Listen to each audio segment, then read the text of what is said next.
Hey there, honey bunnies. Welcome to episode 33. Your camera is a liar. That's right, it's a big fat liar. Liar, liar, pants on fire, all the things having to do with liars. So the choice this week was to not do a podcast or to do one with less than optimal sound. So you're getting the less than optimal sound version. So if winging it sound bugs you, just go ahead and check out now. There are some times where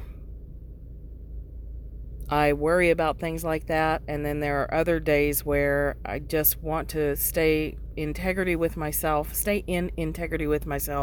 and do a weekly podcast, plus hopefully give you a little something that helps you through your day. So you may hear traffic noise, you may hear the air conditioner, because I'm sitting in my car and it's 91 degrees. And I know nobody in Atlanta actually says welcome to Hotlanta, but it is. Of course, I'm not in Atlanta either. So, okay, let me just shut up and get on with it. What I wanted to talk to you about is your camera is a liar. There is absolutely no image produced by a camera that is the whole truth and nothing but the truth. It's just not. And yet, we have given our power away to visual media. Movies, print, selfies, even just general like family photos. I want to tell you about this because of my class coming up, Welcoming the Crone Through Self-Portraiture. You can see it on the website, thatmichellewolf.com. Although I am focusing on women over 35, women with an X, over 35, I can see a lot of possibility for offering ones that's not that tightly focused later.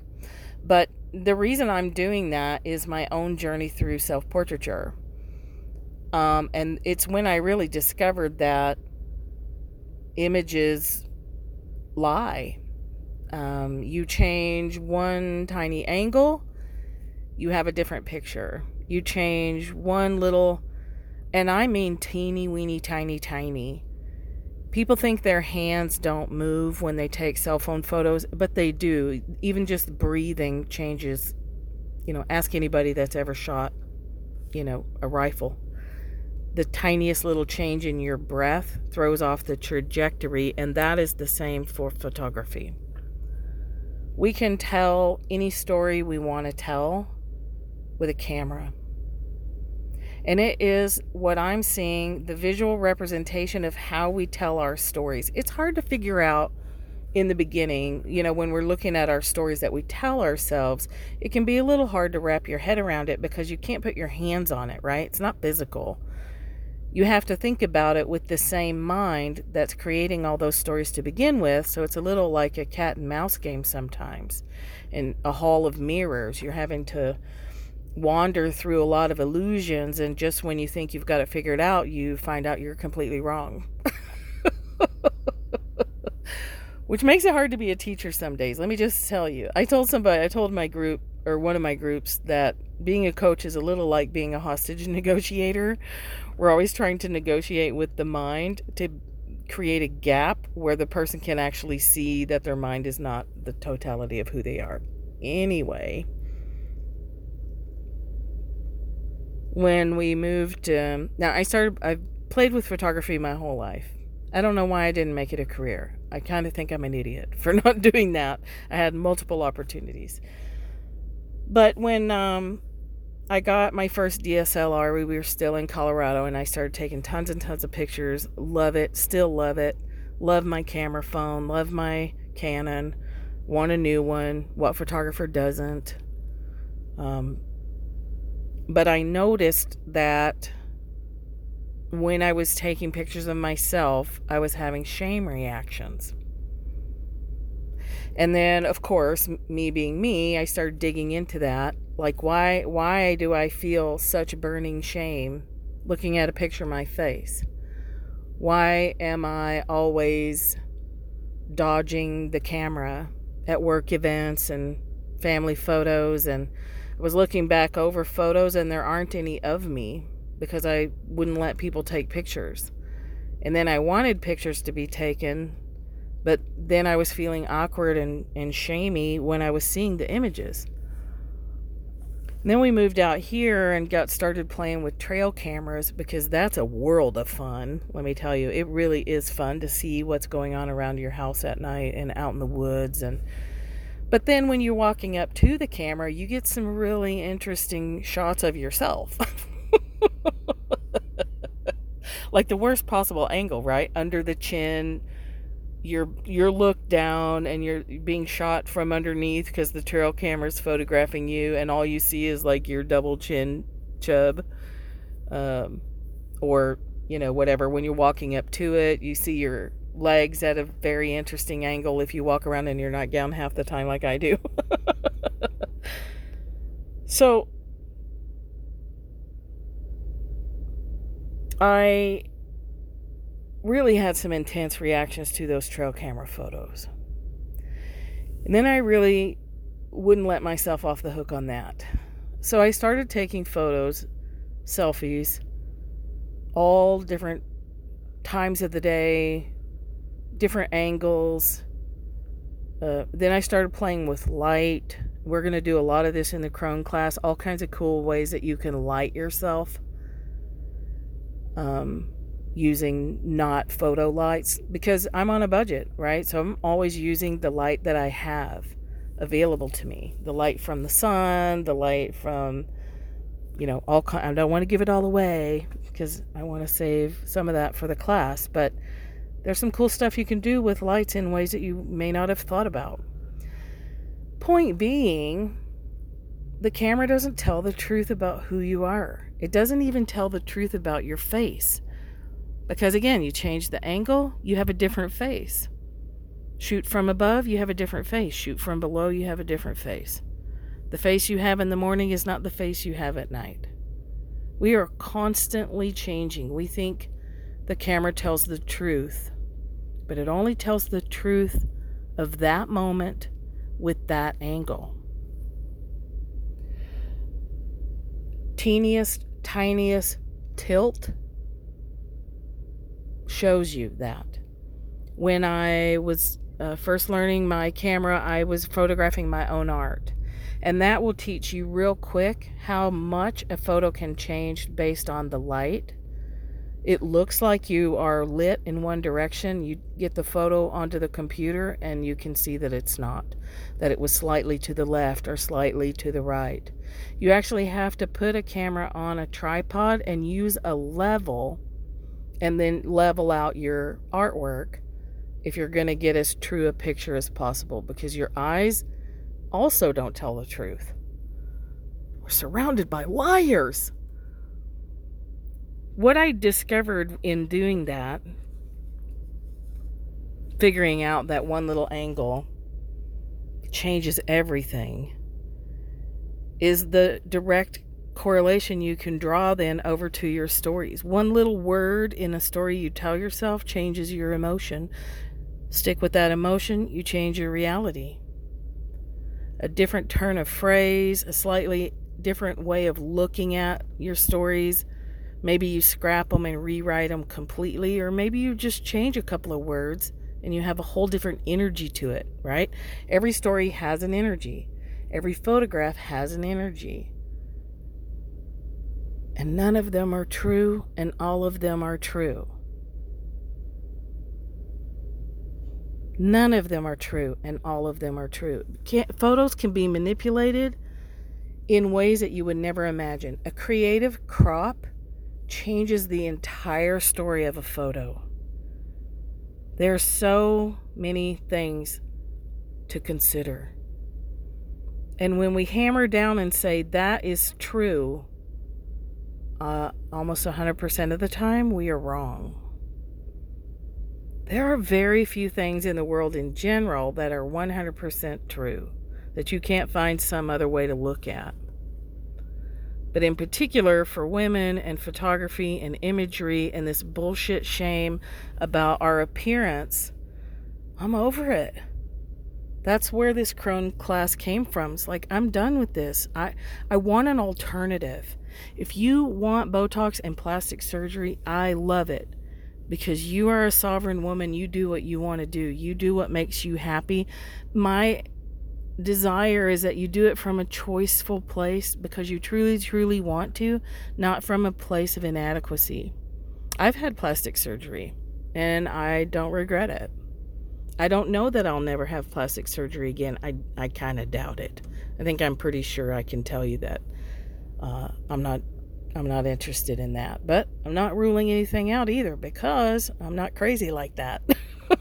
I know when you say never say, you say never, you just put yourself on a path you might not want to be on. When you take about, and I have to thank Heather Westmoreland for the words that finally broke this loose. All week I've been trying to think about today's podcast, and I knew what I wanted to say, and I made some notes, and they didn't make sense to me, and I couldn't bring it together. And then she called me today and gave me some input, and then and gave me the word desensitizing, because that's what I did with my selfie project, my personal selfie project. I desensitized myself. When you look at enough pictures of yourself and then start to play with digital filters and different lights, you engage that creative kid part of you that's like, hey, what about this? And how about this? And what if I go over here? And what if I do that? And that's cool. And what about this filter? And what about that filter? Then all of a sudden you're on a creative journey and you don't even remember it's your face. And you understand the truth. You understand that the truth is just you have a face. You're a human being and you have a face. And that's the end of the story on that. So we're going to be doing that in that class. We're going to start raw. We're going to look at the parallels. We're going to look at our marketing messages. We're going to look at how we've been impacted by that. We're going to clear that all away. And then we're going to decide for ourselves which direction we go going forward day by day. All your stories are true, and none of them are true. All the images of your face and your body are true, and none of them are true. This is really that razor's edge experience of standing on the razor's edge and seeing both sides and choosing which side do I want to be on today? What experience do I want to have today? What kind of picture do I want to take today? Do I want to angle for the best possible aesthetically whatever picture? Or do I just want a picture of my face right in this moment without even looking at the camera? What do you think? What are you going to do today? What stories will you tell yourself today? You definitely don't have to take this class to start playing with this concept, obviously. But if you want support, I would sure love to welcome you into the group. We don't even start till July 11th, and I think there's 4 people in there already. Because this is a thing. This is a thing for a lot of people in general, and a thing especially for a lot of women approaching, in perimenopause, approaching menopause. Our faces are changing a lot. Our bodies are changing a lot. I was telling Heather today that when you hit a certain point and your testosterone levels drop, your muscle structure changes. I used to be very muscular, and my body is softening. The older I get, the softer it gets. And at first I was really disturbed by that after, kind of being a little egoic about my physical strength and my muscle structure. And now it's like I'm just squishy. There's so many parts of my body that are just squish.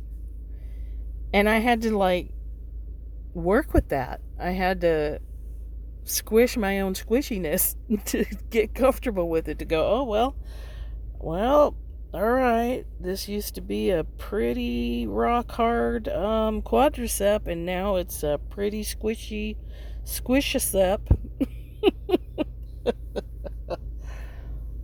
A Okay? But in the squishing, it was like, ew, yuck. What is that? What is that squish?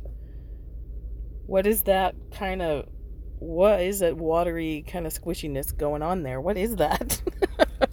It had loads of judgment. It had loads of shame.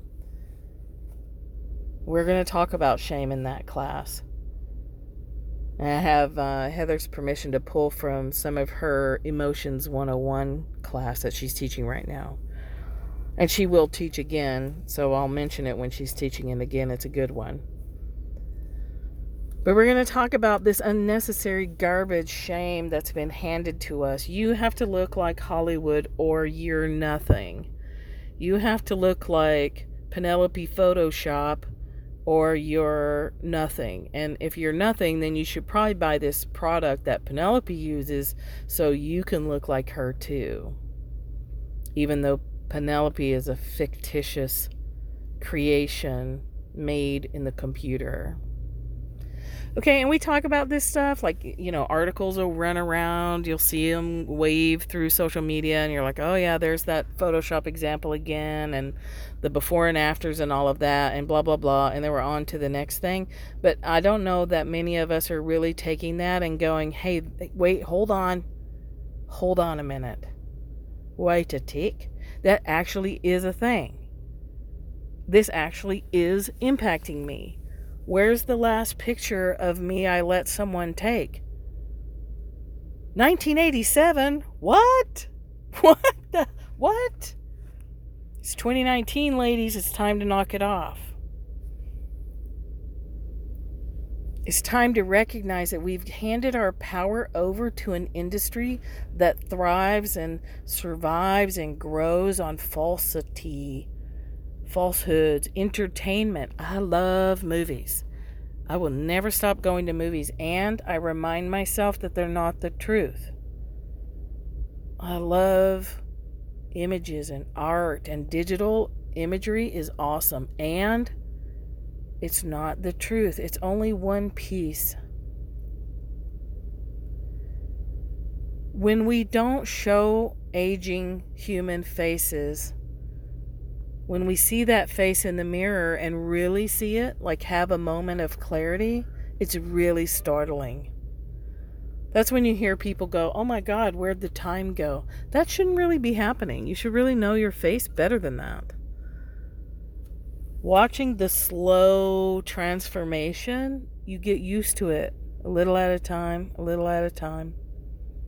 It's never startling. It's never offensive to thine eye. It's just a face.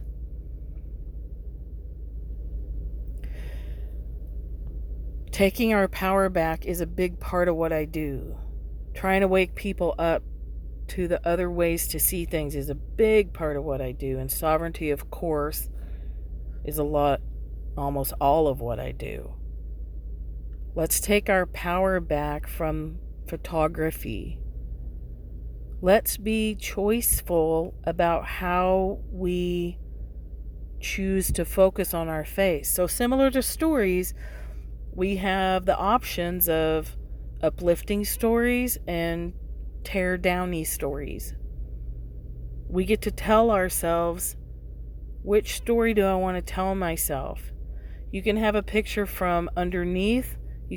That looks, accentuates the part that's our so-called bad. Or you get a picture from the top that highlights the parts that are so-called good. Look at how many women's profile photos are, obviously way up above and they're looking up. And that's great. That's a beautiful angle to shoot yourself from. That sounded terrible. That's a beautiful angle to take a photo of yourself from. But be choiceful. I want both. I want the photo from underneath that's almost unrecognizable, and I want the photo from the top with my makeup and hair done. And I want to feel the same about both of them. I don't want to look at the photo where I'm looking up and I'm all fancied out and be like, that's lovely. And then look at the photo in my jammies from the trail camera and be horrified. I don't want that. I want both. I want, no matter what photo I see of myself, for me to have the same reaction of, thank God I have a body to get around in this world with still today.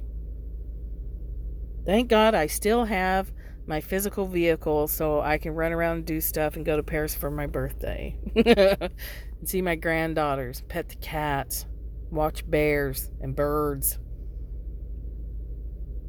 watch raccoons, do all the cool stuff we get to do because we're here and we have a body to do it with. I don't want ever again to look at a picture of myself and feel shame. That's over. That's garbage. That is complete horseshit. And it's none of my business what you do, but I want to offer it. Like, there's another way. You really can stop hiding from the camera. You really can see a picture that shows your big old badonkadonk butt and be fine with it and be like, oh yeah, look at that can. That's a great looking can right there. That's a big old can. I want that for you too, because it feels so good. Am I still going to have struggles wearing shorts in the summer? Maybe. I don't know. I haven't done it yet. I haven't gone out in public in shorts because I don't go out in public much. But I might hear those stories kick in. I might feel some shame at the squish. But I'm aware of it. And I can allow it to be. And I can choose which angle I'm going to look at. And I can choose to feel the same regardless. If I'm in a good mood and catch a glimpse of the squish, I can stay in a good mood. I get to choose. And if we're still unconsciously dodging the camera lens or thinking that it tells some kind of truth about us, we're not really sovereign. We're still giving the power to the lens. Just like we give the power to the media and the power to our money and the power to other people.